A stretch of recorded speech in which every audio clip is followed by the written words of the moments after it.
Je lis du livre de Daniel, chapitre 5, au verset 1er, ce qui suit. Le roi Belshazzar donna un grand festin à ses grands au nombre de 1000, et il but du vin en leur présence. Prions. Notre Seigneur et notre Dieu, nous commençons une nouvelle série ce soir sur le chapitre 5 du livre de Daniel. Alors que nous découvrons ce premier verset, nous réclamons, Seigneur, ta paix, ta grâce, l'Esprit qui seul éclaire et dirige ton enfant. Au nom de Jésus. Amen. Belshazzar est roi. C'est terminé déjà pour Nebuchadnezzar. Et il organisa un grand festin. Qui est invité? La Bible déclare, c'est grand. Combien de personnes y a-t-il pour le festin?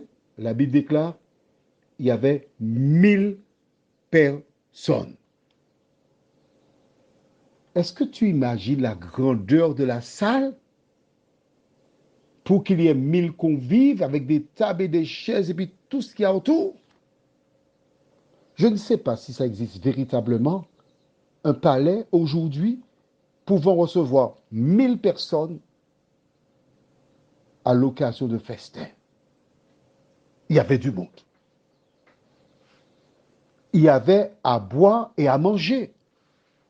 Pourquoi la Bible donne-t-elle ce détail? Il but du vin en leur présence. C'est pas anodin. Nous savons tous que lorsqu'il y a un festin, les gens boivent. Ils mangent. Si on te parle, on t'invite à un festin, tu dis qu'est-ce qu'il y a au menu? On te dit, il n'y a rien à manger, tu diras non. Ça s'appelle jeûne. Mais dès que c'est un festin, il y a à boire et à manger. Mais la Bible donne aussi une précision. Il but du vin. Ça me fait penser à un ancien président d'Haïti, M. Jean-Claude Duvalier. Oui, enfin, votre même prénom que moi, que voulez-vous? Il faut de tout pour faire un monde, pas vrai? À l'époque, il organisait des festins. Et il admirait un grand pianiste martiniquais. Un très grand. Aujourd'hui décédé. Qui a composé une chanson qui révéla une grande artiste. Concerto pour l'oiseau. Il y avait un concours de chant. Et pour la première fois, j'ai eu la joie d'entendre une grande chanteuse qui a fait du chemin depuis, mademoiselle Jocelyne Béroir. Et ce grand pianiste, monsieur Cultier, Marius de son prénom, et je peux te dire qu'il y a des musiciens en Haïti. Mais si Jean-Claude Duvalier le faisait venir, parce que c'était un très, très grand pianiste. Malheureusement, nul n'est prophète dans ce pays. Et Belshazzar, il invita ses grands et il but du vin.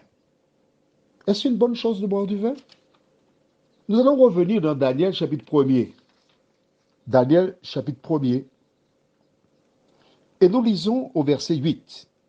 Daniel résolut de ne pas se souiller par les mets du roi et par le vin dont le roi buvait.